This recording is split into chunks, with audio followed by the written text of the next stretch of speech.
All right, so to kind of dig into it, this talk is about the character balance that we did in Skylander Swap Force. A little bit more about me.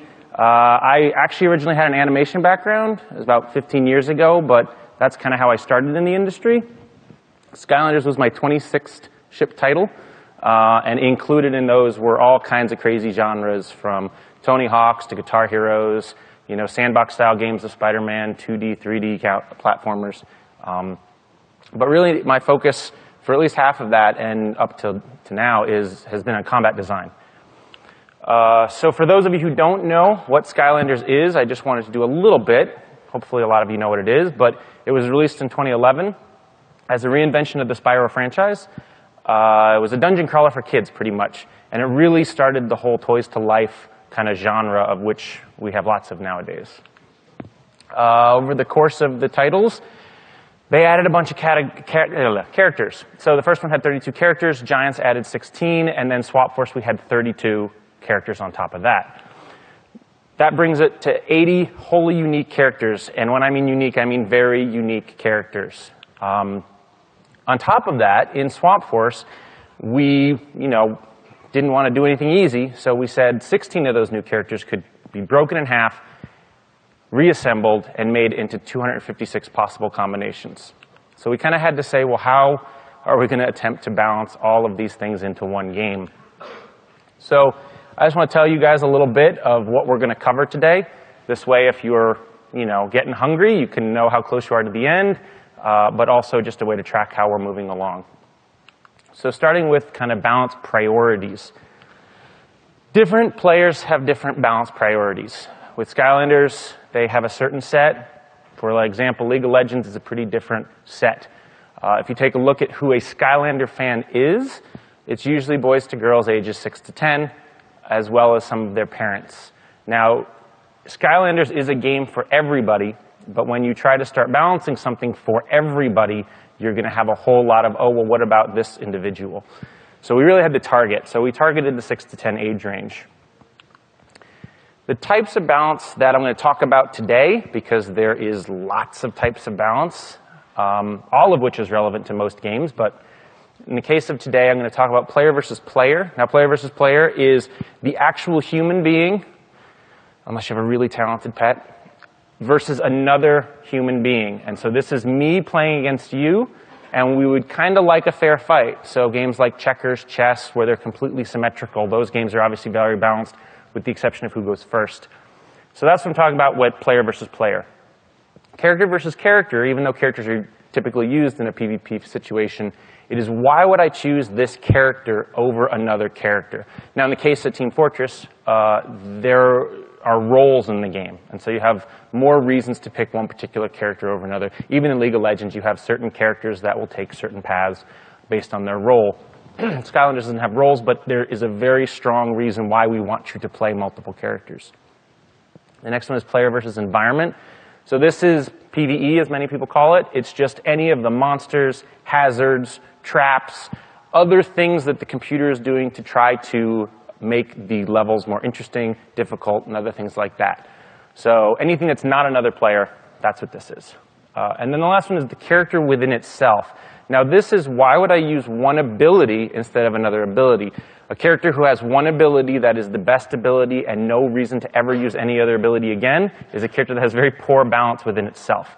A character that has lots of reasons to kind of mix and match and play all of its moves has good balance. So if we kind of look at whose priorities fall where, we'll start with League of Legends. Now, League of Legends, in a very small nutshell, is a game that you play. There's lots of characters. You try to kill the other team with your players. There are many more rules, and I'm sure many of you know them. But in this case, PvE is the least important factor in this game. Doesn't mean it's not there. There are little minions, and there are enemies that hide in the map that aren't players. But it's not important. It's not what needs to be gotten right. For example, if one of the monsters on one of the maps just had way too many hit points, it's not really going to break that match, because what matters is the fairness or balance between players, which is why the PvP section is the really big wedge. Character versus character and character within itself are also very important. League of Legends makes a lot of its money by selling more characters. It's very similar to Skylanders. So that's a big deal for them. And then the character within itself, because there's some depth in it, that you want interesting characters, using one ability at the right time versus another ability is important to it. Now to contrast, if you look at Skylanders, PvP is the least important thing to our audience. I am going to spend a little bit of time on a little bit more as to why it is. But the big purple wedge is the PvE. This is story mode. This is the kid sits down and wants to play through the game and get to the end and beat chaos at his new scheme. Very important to them. Character versus character is almost exactly as important. We want kids to want to buy more toys. And we want them to enjoy it. We don't want to feel like they're ripped off or they got a toy and it was kind of lame and it didn't really meet their expectations. We also want kids to argue on the playground which Skylander is cooler than another Skylander. And then the character within itself is actually pretty much the same importance as League of Legends. Is why would I pick this ability instead of this ability? Characters start to get boring when they're not.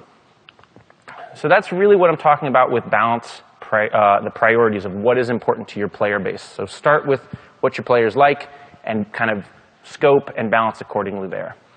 So to get into the meat, so much meat that I had to break it up into 4 smaller sections, these are the types of balance. Now player versus player is kind of the first one I'm going to talk about. And I'm going to talk about it for a very short period of time. This was the lowest priority for our demographic because they just didn't play it as much. We did have to make some special changes to it, and there was some really big things that we learned that even made us prioritize it less. So one of the big things that we changed was anything that would remove player control from another player was actually removed from that mode. So we have lots of abilities where you can put people in bubbles, or you can freeze them, or you can make them dance. Those victim events, or victim states as we called them, didn't happen to another player. Now, they would still do all the damage, and you could still hurt the other person, but you could never be put in a bubble. You could never be frozen in a block of ice, because that was very frustrating, especially to a kid. You don't want to lose control of your character. Some of the other under-the-hood balancing stuff we did was kind of health. For example, if you are playing a character that's very low level and it has very, very low health, we would kind of up the health a little bit for you, just kind of under the hood as a handicap, make it a little bit more fair. But all of this paled into comparison to the living room balancing that occurred naturally with kids. We would put kids down on the same couch or chairs or whatever we had set up that day, and we would have them play, and what we would see is that they would make up their own rules. A kid would put down a giant. No, you can't put down a giant. We're not playing with giants in this match. All right, fine, we're both going to play as giants. Or, oh, you're playing as a Swap Force character? I want to play as a Swap Force character. We're only going to play as girl characters today. Like, that overshadowed any amount of balancing that we would do on top of it because they had their own priorities. They had already ranked these characters, and they were doing self-balancing. And so that made our jobs a little bit easier. We still had to do a lot of work to, once again, remove certain things, but that's really all I need to talk about with that one. We made this decision pretty early on because of the balance priorities. So to go, again, back to my first point, we obviously couldn't do this amount of work on many of the other points. So the next thing is PvE, or player versus environment. So there's going to be a little bit of boring math at the beginning. I'll try to tear through it, and then we'll get to some of the more interesting and or controversial topics. So the simple ones, these I'm just going to run through. Hazard damage versus players. We pretty much had kind of a optimal level for a Skylander to be at when they were on that particular story level. Now, in Skylanders, as you know, your lives are your toys. And so if a character dies, you have to put a new toy on the portal. So we have no idea what toy is going to be put down at what level. And in fact, later on in the game, you are more likely to replace a toy with a very low-level toy because you've been playing the game with your favorite character, he's awesome, and then suddenly it dies, and you're like, oh, well, dig around. Oh, I haven't played as this character in a while, and I'll stick it down. And now you really kind of have to learn that character again. So we kind of couldn't account for it fully, but we had to make some assumptions that, oh, well, you're at the end of the game, you probably have a high-level character. And we would just balance the damage accordingly. So at the end of the level, it was flat damage, same exact amount of damage to every single character. Pretty simple. Health pickups was a percentage of total health. It wasn't a flat amount. This was because when kids were playing in co-op and one of them would get pizza, we made it so one pickup goes to both players. If I had a max hit point level of 10,000, say, and my friend has a max hit point of 2,000, and he gets 2,000 life back, and his bar goes to full and my bar goes up a fifth, it feels like I got screwed. And so we just made it a percentage, which means characters with more health got more health. It was just kind of part of the character. And even though it was contrary to a lot of the kind of balanced things that we thought, that's what kids wanted, that's what kids expected. XP games and gold pickup, once again, more math. We try pretty hard to make it such that you can beat the game completely from start to finish without doing any extra content with what was given to you in the starter pack. So Swap Force came with 3 characters, 2 swappers, and the Repo's Stealth Elf. We figured out, oh, it takes this much money to max them all out, and it takes this much XP to max them all out. We then just took the levels we had on the main path, divided how many levels, and divided how many enemies were in it, and that's what we got. So if you played through the whole main story, you would have enough money, enough XP to max out all those characters. Those are the kind of the boring ones. Now, some of the trickier ones is where we started getting into things like what about the AI? Now, once again, we wanted all our characters to be balanced, but we said, what's the purpose of AI? Well, AI are there as a challenge. Really want to make that player feel powerful. We also want a player to feel like they're advancing and they're getting stronger as they move along. We want every character to feel viable. Even though there are kind of types of attacks that are stronger in certain areas, which you're going to get to more later, you never want to feel like you put a character down that was just utterly useless. And then lastly, winning can't be boring. Kids have no patience, and they will tell you if they are bored, and they will walk away from a controller, no matter how many chips or soda you give them. So winning can't be boring. So there was kind of this interesting thing that caused more problems than we thought it would originally, and that was damage numbers. Now, damage numbers was something that was kind of established with the franchise already, and they weren't really going away, but I feel it's pretty important to talk about the problems that they caused. So what are the good things of damage numbers? Well, it's a literal reference point. You say, I just punched that guy, or I blew up that barrel, or I sunk that ship. I did 50 points of damage because, see, look, it says 50. It's also really good for incremental progress. If I put on a hat that gives me 0.3% strength and I see my damage number go up by 1, yay, I can see the change. And once again, it was established for the genre. The cons, however, were that nobody read them. Now, you could ask someone, hey, how much damage do you do? Or what does that damage number say? And they will then read it. But subconsciously, while playing the game, they didn't actually read. If we took the number 10 and made it really big and red with an exclamation point, it actually was perceived as more damage than the number 88 that was written small. Because when you're just churning through it, you're seeing big things flash up. And we even were like, well, can't we just do big hit reacts and hit effects? Once again, there are a lot of pros to having them, and they weren't going anywhere. But it was important to note. Once again, we're not like World of Warcraft. We don't have people running Omen or Recount or other things to maximize their damage per character. They were also a very distracting reference point, as you'll see in a little bit. When a player would try to figure out how powerful a character was, they would look at the damage number. Which sounds like, oh yeah, of course, that makes sense. But let's say you have a character that can kill everything on screen in one attack. And when I say kill everything, it just does a lot of damage. So we would balance that move to, say, do 40 points of damage to everything on screen. Well, let's say you put that character down and you execute that attack, and there was one guy on screen. It does 40 points of damage to the kid. And you might put another character down that has a pretty strong single target attack. And that single target attack does 60 points of damage to one thing. The kid's like, well, the 60 is bigger than 40. Of course that character is more powerful. So it's not very reflective of the actual value of a move. So it was distracting. And once again, it wasn't well, not once again.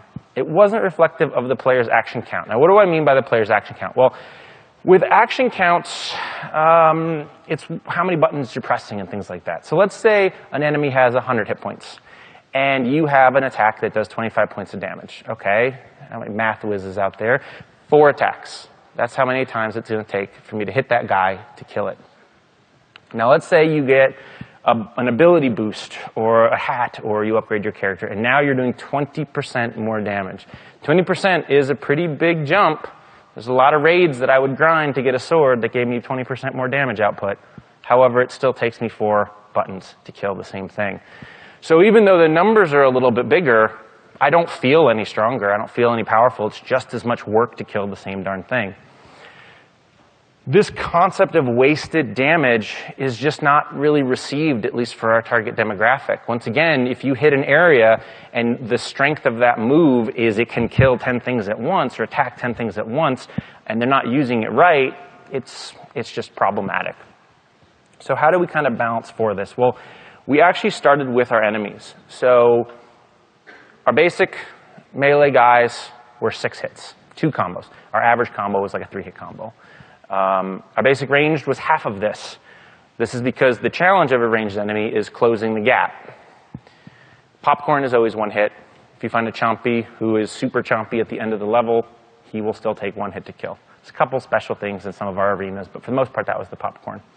The heavies were the same as the melee guys. However, they would usually have a little rule or a little special thing. For example, oh, you have to get behind them, or oh, you have to wait for them to sneeze, other things like that. One very important thing when you do this, do not do chance. Do not do an enemy that has a 30% chance to block what you're doing. Or, oh, maybe it'll do that. Or 50% on hit. Doesn't go over well. That just means that you have to button mash 50% more of the time. A rule is a rule, and when a kid learns it, you want to reward them for figuring it out. And they will do it over and over again, and they're going to feel great. But if it's like, well, I have a chance to learn, or a chance to kill them, it just kind of gets lost, it gets confusing, and usually they just end up button mashing it. The super heavy, the last one, really these were just give them as many hit points as is not boring. Traditionally, we would mix in super heavies with a lot of other things that were going around them, so you didn't just run up to a wall and beat on it for forever. Usually they would kind of stay around while other waves of enemies would kind of jump in. The big thing with all of this AI hit point is that the difference in health from the very first level to the very last level, or the easiest difficulty to the very hardest difficulty, was only 200%.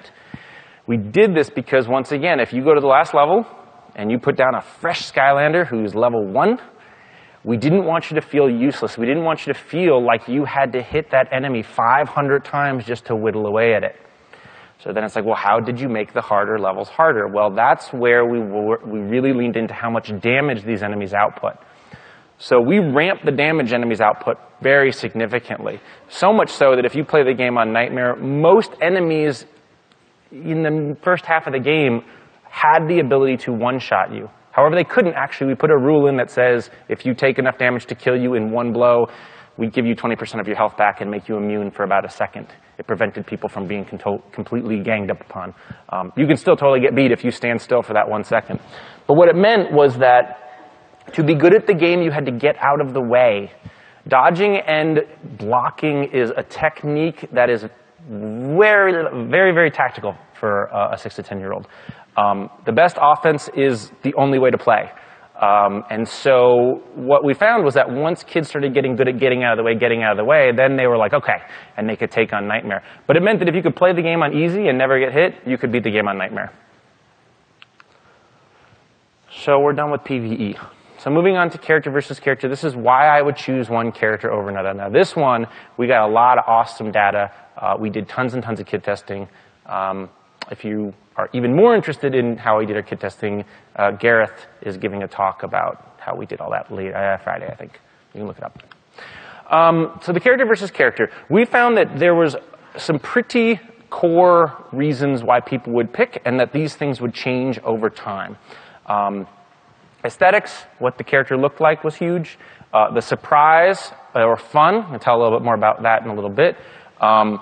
Ease of use, so pretty self-explanatory. The utility, how actually useful the character was in given situations, and the actual power. Actual power was the least important to everyone, which made it even more difficult, but I'll get more on that later. So over time, so if you look at the first red line, it's the only thing that matters on that first site, because they're looking at the character on a shelf. They're looking at it on a commercial.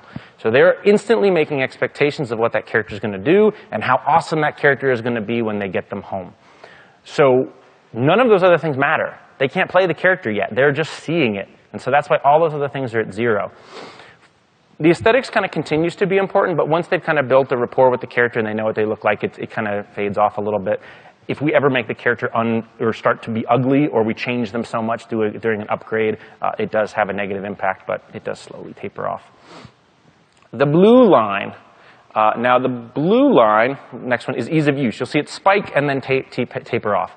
This one's pretty self-explanatory. They don't know how to use the character. They put it down right on the portal, and the first time, if they're frustrated, it's a really big deal for them. However, very quickly they'll learn how the character works, and it kind of tapers off down. Now, that yellow line, my favorite line, the fun, this is something that keeps being important to them and actually continues to grow. You can't have a character get boring. A kid has no tolerance for that and will walk away. And so fun spikes up and continues to be, it in the end is really the most important thing at the end of the day. The green one, now this is one where those annoying little damage numbers pop up because you'll see that it spikes, goes down, and comes back up again. The reason for that is, once again, the first time they put that character down the portal, they run up to a thing, they hit it, how much damage did it do? Oh, that's how powerful it is. It's usually fairly inaccurate, and so they kind of forget about it, and then once they really start playing the character a lot more and understand the depth of the character, it kind of slowly goes back up. The brown one, it has a slow grow. This is utility. This is because the character needs to, or player needs to kind of take in all the different encounters we're going to throw at them over the course of the game and find out, oh, this character is good here, this character is good here. So you really can't appreciate the utility character until you've played a pretty large amount of the game. So let's dig into this a little bit with some examples. So aesthetics, what does a character look like? Skylanders go through an awful lot of iteration to get where we really want them to be. For example, this is Trap Shadow. He was awful scary when he first came out. He lost his Bowie knife and a couple other things, and we actually ended up making his little trap all ghost and shadow because bear traps are pretty nasty things. And so we go through a lot of these changes. The moment a kid, actually the moment anyone sees this character, they make an assumption of what that thing is going to do. Once again, most important, slowly tapering off. Now you'll notice that the line stays flat from first to 30 seconds of play. And that's the moment where the design team was really put to the test. We had to cash the check that the concept artist wrote. So I'll show you an example. Stink Bomb, who's a little kung fu skunk, he's very ninja-esque. Now in his toy, he has these throwing stars. They're in his hand, he's getting ready to throw them, he looks really cool. So what happened was we made him a ranged character. Now, a ranged character having kung fu moves kind of starts to mix up his kit. He's now pretty good at too many situations. So what we ended up doing is we gave him a little 1-inch punch, a little Bruce Lee stink palm. And it worked great because it delivered on the kind of kung fu fantasy that kids wanted, but it kept him very safely in the type of character we wanted him to be, because the 1-inch punch doesn't really do that much damage, and it knocks enemies away, making them more susceptible to using your ranged attack. Originally, he had a little blow dart and would shoot these little poison darts on one attack, and then he would throw the stars on the other attack. We kept the little poison acorn he throws as kind of a Hadouken fireball as an upgrade, but kids didn't see the value of having two very quick ranged attacks, even though one was a damage over time. We kept the damage over time, we just put it on the punch. Now the fun and surprise, this is not about a talk of what is fun. There's probably a billion books you could go buy, and I hope that most of you have read at least one of them. This is really more about that one memorable fun thing about the character. When you ask a kid, hey, what was it about that character you really liked? This is that thing. So once again, very important and continues to stay important. Frino's bike is a really good example of this. So Frino is a fire character. He hasn't come out yet. And we didn't want to do just another character that breathed fire. Okay? We used flame attacks and a lot of things. So the whole thing with him is what he actually does is he heats up metal, kind of like a blacksmith does. So you'll see he gets a little tantrum, he starts to get angry, but instead of charging when he's hot, he summons a molten motorcycle. And this was just meant to kind of be a fun one-off of, oh, hey, wouldn't it be cool? Yeah, we'll change the charge of a rhino. So what we actually ended up doing, because it was so well received, is we cut a pretty substantial number of his other moves, and we made one of his base abilities that motorcycle. And even after that, if you look towards the end, he's got an entire path devoted to the motorcycle. If you look on his model very carefully in the shipped game, you'll actually notice that where his fist meets his wrist, there's a little chain inside of it. He used to be able to punch his fists off and grab things and pull them to him. There's an awful lot of time spent doing that, but it wasn't really relevant to his kit, and it was not what he was remembered for. So we cut it and just put in a motorcycle. Now, easy use. This is how learnable the character is. With our game, since you could put down any character at any time, we can't expect you to go through a tutorial. But we still have to teach you these characters, and these characters have lots of moves. So we actually hide our tutorials within the way that you buy the abilities, because we know that once you get some money, you're going to go want to buy an ability, and while you're in the ability shop, we can at least have your attention for maybe 4 seconds before you push the buy button and go back to playing. So this is something we have to be very mindful of, the persona and how the character gets played and who it's being played by. So once again, spikes up, then kind of peters off.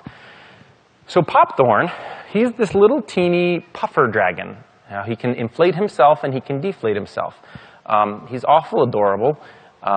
He would have been more adorable if we got the sneakers on him that we wanted to, but we never got that to work. But we found that because he has such big goofy eyes and was really awful cute, he was very, very well received by our younger demographic. So even out of the 6 to 10 on the 5 scale. So what he is he's what we call a modal character, meaning he can go from one mode to another. Pop Fizz is another character, if you know the franchise. He can drink his soda and turn into a little monster.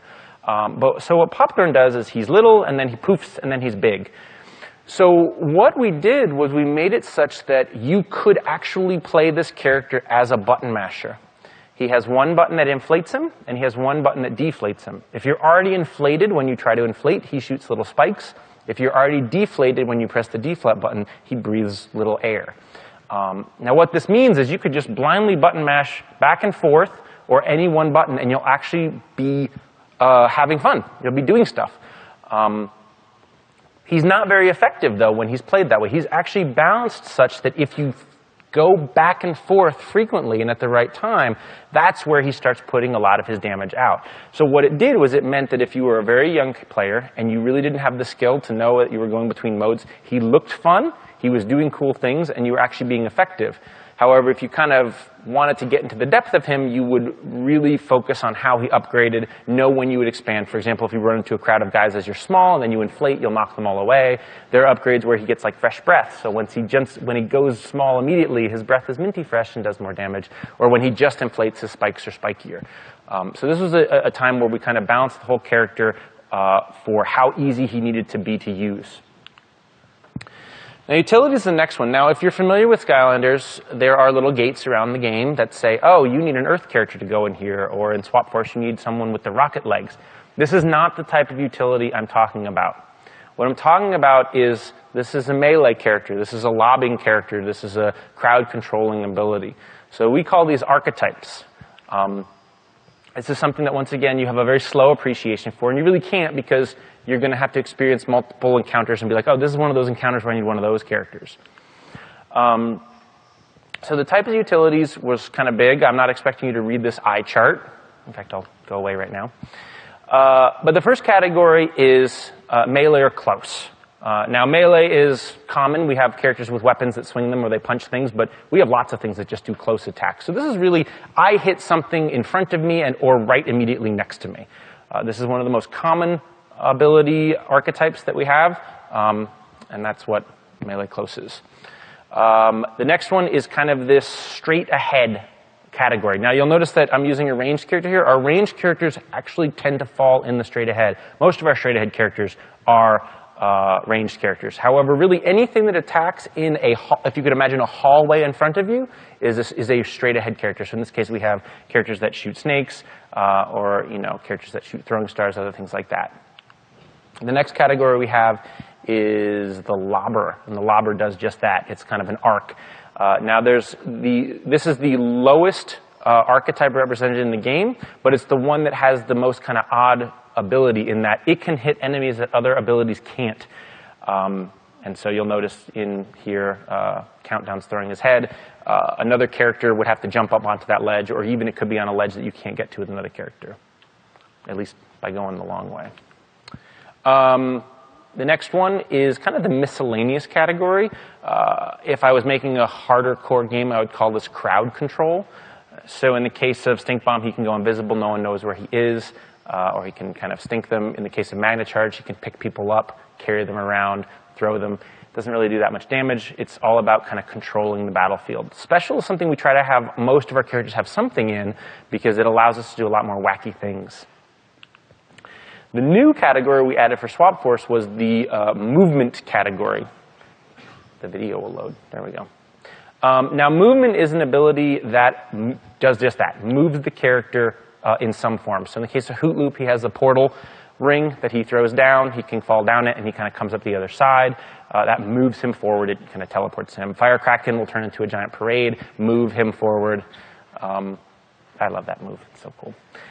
This was very important to us because swappers, we wanted to have the top half be how you fight and the bottom half be how you move. So we tried to kind of keep that. As you can see here, Freeze Blade has a skate attack where he'll kind of skate forward. He's actually the fastest character in the game, by the way, but we make you work for it because you got to keep pumping your ice skates. So this is a little bit easier to read. So the global spread kind of fell like that with the new categories. You'll notice that the numbers are not the same, and that's totally fine.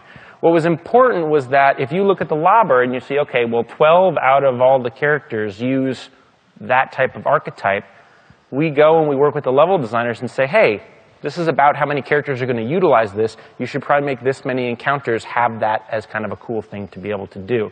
You don't have to make it even across the board because some people like certain types of categories more. You just have to be aware of it, of how much you're going to use it. For example, if every encounter in the game had lobbers, it would actually create a really high demand for a character that we don't have a whole lot of. So you kind of want it to gel. Talk with your level designers. Now, swappers, of course, were special. They had some extra rules, most of which are not as complicated as we thought they were going to have to be. So the first one is synergy with the matching half. Now, you may not always play the stink part of Stink Bomb when you buy Stink Bomb, but you bought one of them and they come together in the same box, so we at least know that you're putting them together. We also know that there was two types of kids that loved to mix up everything, and then the slightly more OCD crowd that was like, no, everything must match perfectly. So we had pretty good chance that there was a large group of people playing the swappers as a normal character. So we tried to keep synergy. We also limited each part's archetype to 2, almost always. This means that because there was 5 archetypes total in the game, and each swapped half could only be in 2, you could never have a swapped combination that filled all archetypes. We had about 2 characters that could do it. I think Trap Rouser is one of them. But it ended up being okay because he's not strong in all of them. He's kind of a jack of all trades, pretty good at everything. Once again, the legs were themed with the swap abilities, so characters with the rocket boots probably needed to have a rocket dash. That was just kind of more of a design theme thing. But we balanced the characters like you were just playing 2 weaker characters at the same time. I know that sounds really easy, but it was just kind of a nice little mantra we had and it ended up working out really well. The last one, and the most important one, and the biggest revelation for us, because we had some fear, was if anyone played Marvel Ultimate Alliance, we had a concept called fusion, where if you had Spider-Man and Wolverine and you put them together, you'd get a brand new Spider-Man-Wolverine combo move. We did not want to do that at all because it creates a ridiculous amount of work. It's exponential work, in fact.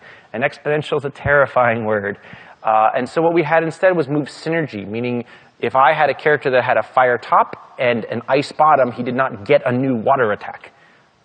We would have the things that get created and placed in the world have rules with how they interacted with each other. For example, Punk Shock shoots electric bolts and she throws water balloons. So you throw the water balloon, you shoot electricity at it, the electricity electrifies the water. But we also had Zap, and Zap would leave a trail of water down. So if you play as Punk Shock and you shoot the electric at his trail, it electrocutes it. They would just have a lot more kind of these happy, more emergent gameplay modes that we did not go and make that move. We just had these rules of things in the world. We even did this with characters. For example, Night Shift has an upgrade where every time he uppercuts someone, money comes out of them. And Scratch has an upgrade where every time she collects money, she gets healed. And so it actually made a very interesting vampire, cat, cleric, warrior combo that we totally did not account for, and it just worked. And we didn't have to do any extra work. So to talk a little bit about this utility, the one example I'm going to use is Grilla Drilla. Grilla Drilla has the straight-ahead archetype. He punches and he uses these little drills. He becomes stationary when he does so. You hold it down and the drill stays out there. Because he becomes stationary when he punches, we wanted to give him a kind of attack that could go much further out ahead. So when I was designing him, I was like, oh, hey, what's kind of a jungle-y thing? Oh, I know, Jumanji. Wasn't that an awesome movie? It kind of was, but no, it wasn't. But either way, the idea was that I was going to have these little, like a bunch of animals kind of stampede forward in a straight line. Well, when I was just kind of proxying it up, we had this monkey statue in one of the levels, and I swiped the monkey statue, and I just was like, oh, we'll just make the monkeys run out. And monkeys running around with just a canned monkey chimp sound playing was so hysterical that I was like, screw it, I'm just going to have a bunch of crazy monkeys running around. And so at first we started doing just crazy monkeys everywhere, and it started breaking him out of this archetype he was supposed to be in.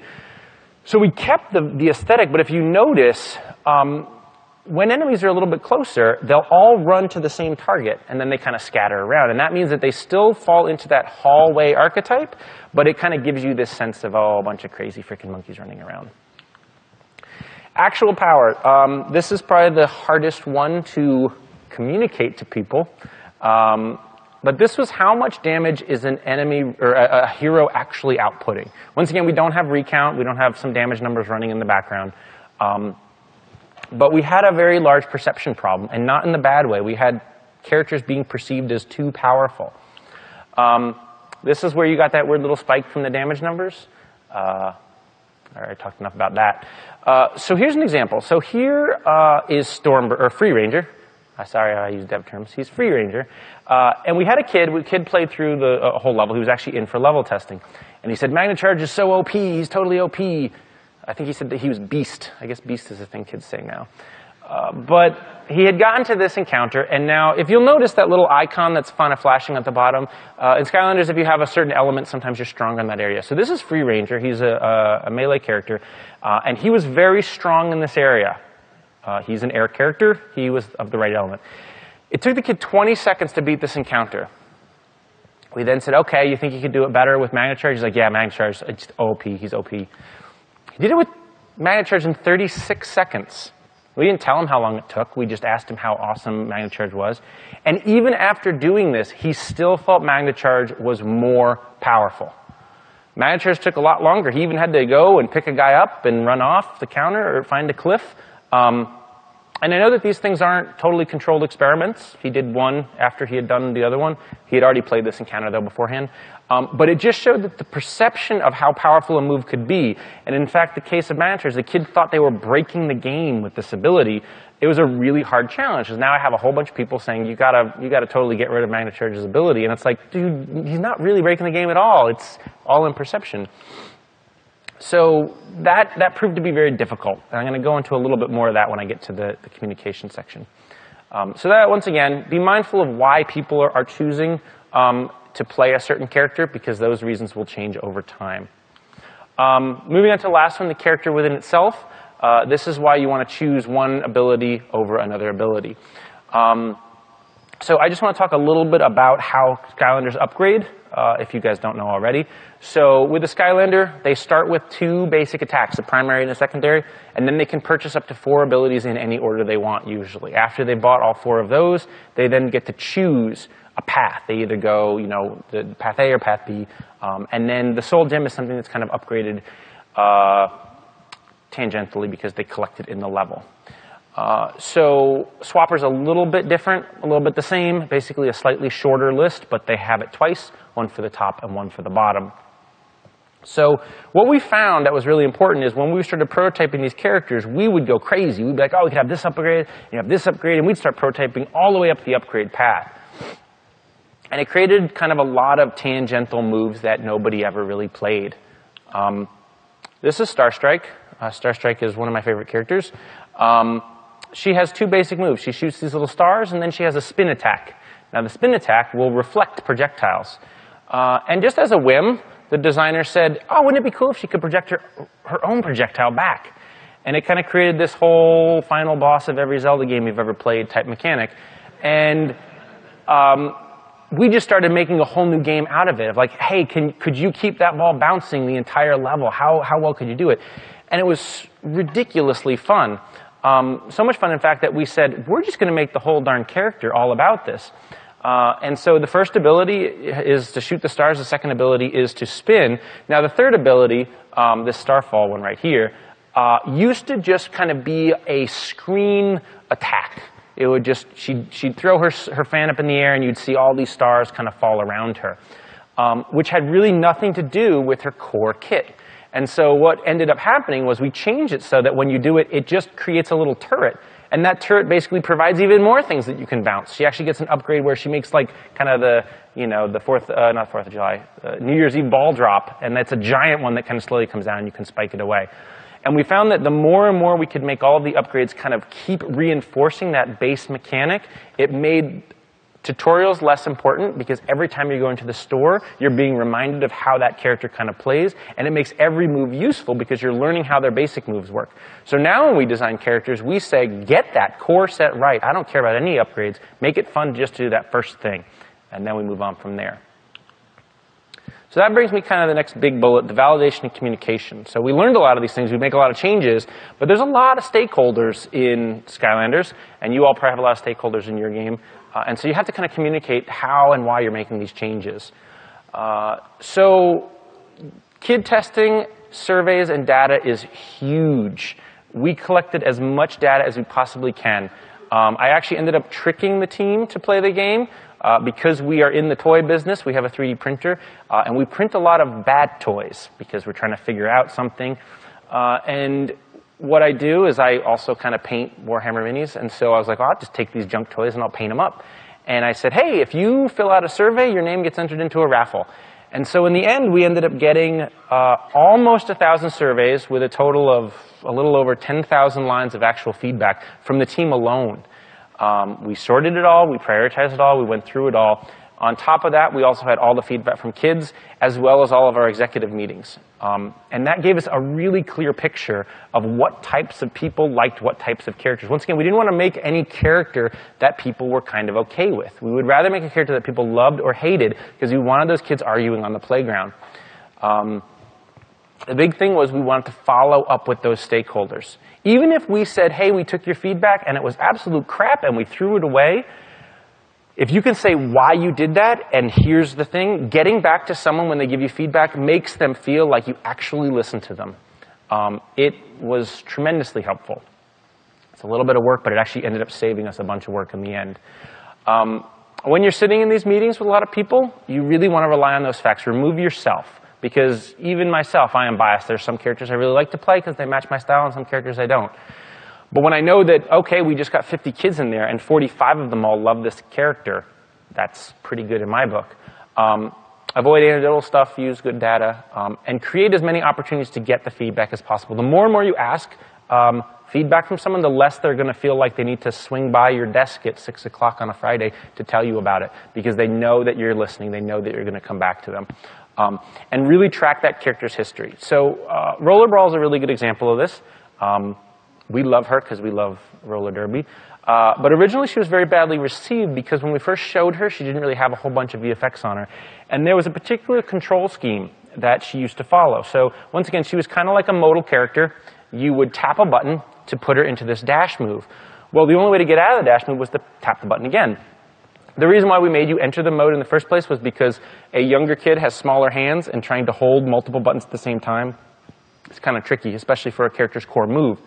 And so what would happen is they would push this mode, and they'd be like, I'm dashing forward, I want to get out of it, and they would let go of the stick. And they've now let go of the controller, and the character is still moving around without their control, and they felt like they were completely disconnected for the character, and it was just so uncontrollable. The fix was ridiculously elegant and easy. The designer just said, oh, well, if you let go of the stick, you stop too. It fixed it. The very next round of kid testing loved it. Problem is that the damage had already been done on the executive level, and so she had a huge amount of negative baggage when we would go into these meetings.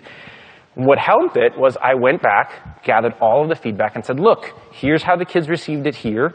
We made this change, and see how now all the kids are receiving it. And even just starting the meeting with that and saying, not, hey, we fixed it, but saying this is what kids think now, it immediately cleared a lot of people's expectations, and the meeting moved much, much, much better.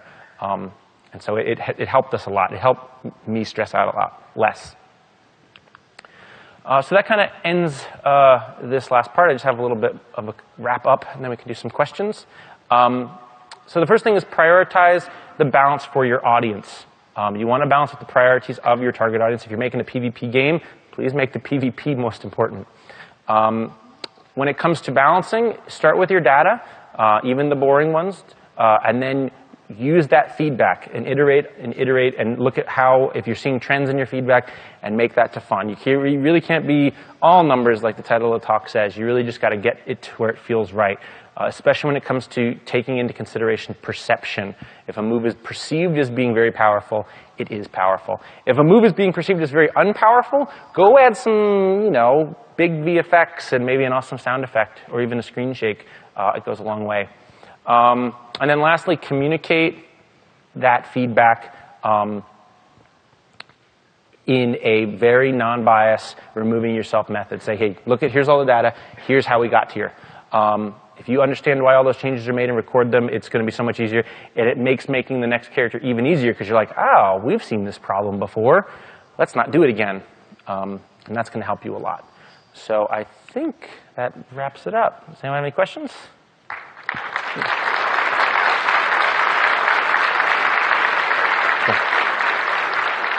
Oh yeah, if you have questions, go to the mic. If you ask a good question, you can just keep walking from the mic and grab a toy. Hi there.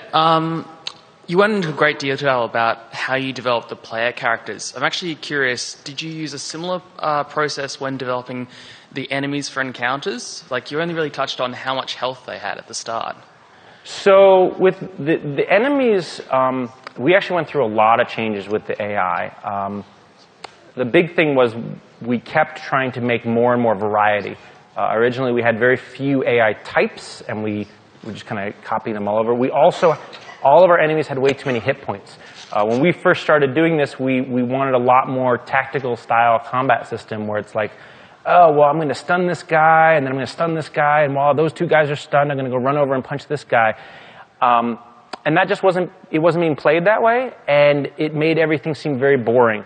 And so we ended up giving the enemies far less health, and when you shorten the lifespan of your enemies, it changes your combat significantly. And so we had to move all of the choices not to be, how am I going to kind of juggle all these things, but when it came to AI placement and where they were at. We originally started our AI being like, oh, well, they could all have victim events, and you need to use this AI and everything. But because we literally make characters up to the last minute, we very quickly realized that we need to set a benchmark for what the AI are and then balance all the characters to it. So the AI actually got nailed down pretty quickly. So yeah. Did that answer the question? Were there any archetypes in particular that you had to drop because they were too hard or they didn't work with it? Or was it more that you just made the enemies too hard to begin with? We definitely ended up cutting, the question, I'm supposed to repeat these questions. The question was, did we end up cutting any AI because they just ended up being too hard? And the answer is not the AI entirely. We ended up cutting particular functionality to them. Blocking AI was a huge thing that we fought with for a very long time. We also had lots of AI that kind of would summon minions, or they would just be too hard. And when we made them simpler, they lost the uniqueness in the first place. So we're like, okay, we're just going to scrap that functionality. We ended up reusing the assets and repurposed, but yeah. Awesome, thanks. So now that there's multiple Skylander games and you have your large backlog of characters, how do you go about ensuring that those older characters are still relevant, especially with the introduction of Swap Force and the ability to change your characters? So the question was, how are the old characters still relevant? Well, in Swap Force, we did want to make the swappers a little bit more important because, hey, their name is on the box. But one thing that we did was any new functionality that all the characters got, we had to go and add back to all of them. For example, jump. None of the characters could jump before. We had to go back and make them all jump. They all need to know how to rail slide, other things like that. We changed some of how their attack windows worked. We used jump in our game as an escape. We didn't want to make a hardcore platformer. We put a couple little platforming puzzles off to the side. But the big thing with jump was it would cancel whatever you were doing. Because if I'm in mid-punch and a bullet's coming at me, the fact that the kid even decided to get out of the way is a huge win for them. And so we actually make them invulnerable for a very couple frames. And kids are like, oh, I narrowly missed that. It's like, actually, you didn't. We made you invincible for a second.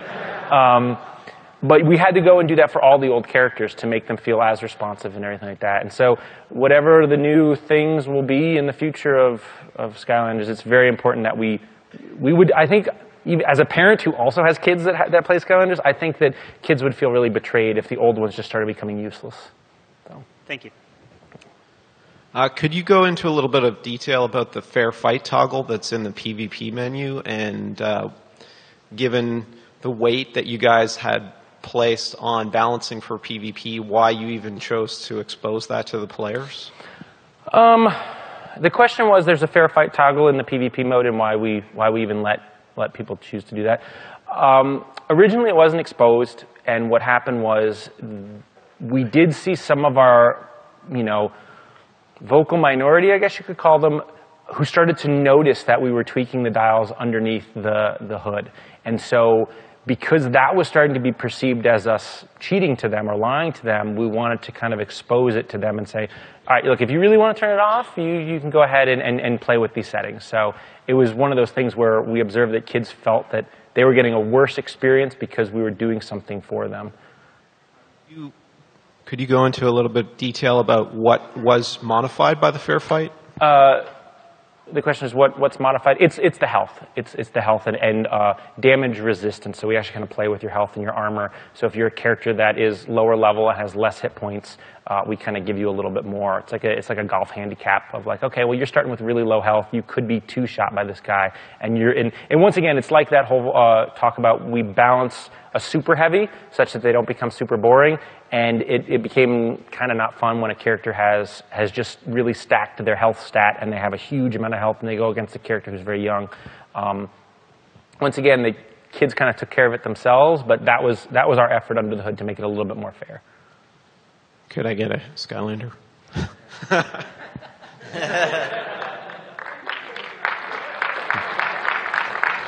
All right. How are we doing on time? Oh, we still got how much time we got? 7 minutes. All right, we got time. So say you have a character that you're working on, and you have really opposite opinions from your feedback. What do you usually do to try to satisfy as much as you can? So the question was, what happens when two different points of feedback come against each other? One is we try to get more feedback. It's very rare that if you ask 10 people, 5 of them are going to say one thing and 5 of them are going to say the other. The other thing is it really depends on the issue. So for example, Grilla Drilla, he has this ability to call down monkeys. Now the monkeys are not very useful. They're a little bit chaotic. And if you play tactically, you really want to go his other upgrade. His other upgrade gives him a bigger range and it does more damage to his drills. So if you're playing him, quote unquote, the way that his base level is played, it's more useful to go the drill route.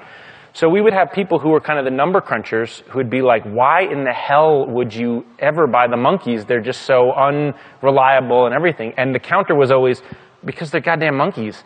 And so it was one of those things where it's like, it wasn't really a problem. But then in other cases, we would have stuff where, for example, Roller Brawl has the soul gem. The soul gem allows her to headbutt a target and it draws a beam between her and her target. And it works like a maypole. If you skate around and you have the beam, it then does damage to anything that touches the beam. Now, the fact that it already took me almost a minute to explain how that rule worked kind of created a lot of red flags for people. And people were like, it's going to be too hard, it's going to be too complicated.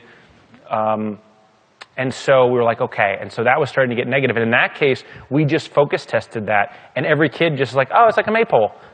And I'm like, oh, I guess that's common knowledge for kids. I thought maypole was like knitting, like no one got it. But every kid got it, and we were like, okay, I guess the kids decided it. So in that case, once again, we went to more data, more people, or people closer to the thing, and it ended up working. So, you can get a toy if you want. I'm not trying to hoard them. If you ask a question, you can take a toy. All right, we'll take 2 more questions. I think that'll be good, right? 2, 1? It sounds like kids can be a bit more irrational and predictable, and then older players can be a bit more elegant and complex in, I guess, their play styles. Could you go into some pros and cons for testing with children and testing with adults? And do you think that any game could be useful by having children test it? So the question was the pros and cons of kid testing and their usefulness in any game. So absolutely, any game can be benefit from kids. So with kids, the pros are that they're brutally honest. They have no qualms about your feelings at all. And additionally, a kid is not afraid to fail like an adult is. Amazingly, we've had kids who, there was a bug. Free Ranger had a lightning attack. Now, the lightning attack was meant to stun enemies, and it would put them in this kind of electrocuted state, and you can see their skeleton, and it would arc to targets. And the more enemies that it arced to, the more damage it would do.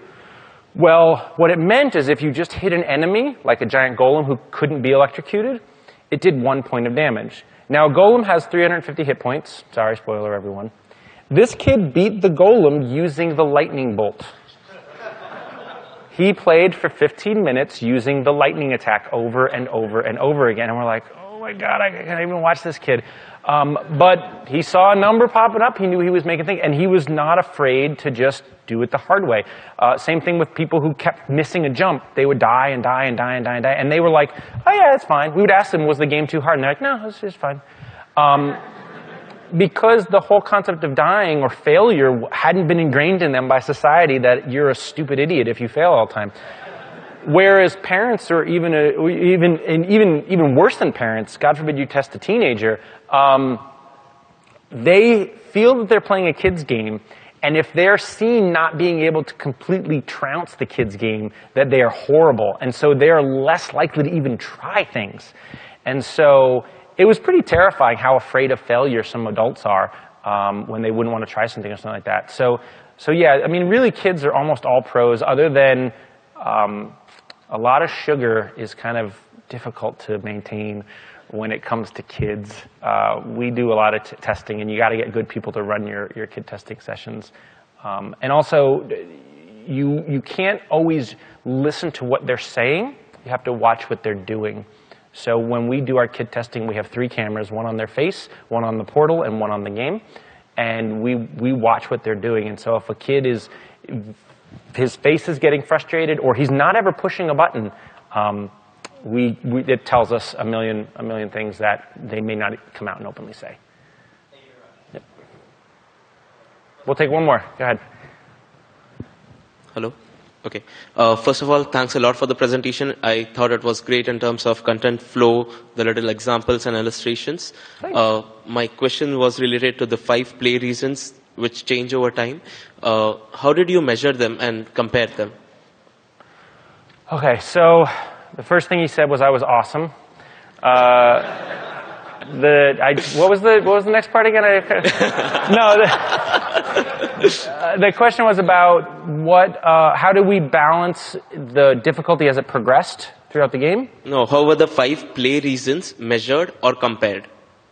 Which change over time? The 5 reasons you showed? How we measure that. So that was done by a lot of the survey data that we got from kids. We would also have a lot of kids be repeats. And so we would start to see that kids would start to get really good with particular characters. And so we would be like, oh, we want to put this character into testing again, make sure that we bring this one person back because they're the slobber-tooth player, they're going to give us different feedback than something else. So we could then use that as a data point to be like, okay, here's what a kid who's played this character for several hours and is at the end of the game thinks of it versus someone who's never played this character before. So it was lots and lots of kids. We actually didn't really include our adult data because most of our adult data, we couldn't track the overtime. It was all kid testing that we got that from. So how could you compare that? Let's say appearance mattered the most in the first 30 seconds. How could you come up with that metric or that number or that data point? So the number for the very first one, the number was really just done by a lot of us and our gut of how important it was to them. For example, if something got them to walk away or put the controller down, or they were clearly disengaged and they were like, hey, can I, like they would literally come out and be like, can I play another game? Or they'd be like, I already played this game for a couple minutes, can I have my $70 or whatever? Like, that was like, okay, this is ridiculously important to them. If they would then say, oh, okay, well, no, I'm kind of like, I'm liking this, and they'll tell you they're liking it, but you could see on their face that was kind of, and then if, once again, you know when a kid is excited, you know when they're engrossed, when they're like, I just want to keep playing, you know, when it's like, hey, do you want more soda? And they don't even hear you because they're just engrossed. We use that as kind of a way to do the ratings. So. Thanks. All right, I think we're good. So thank you guys very much.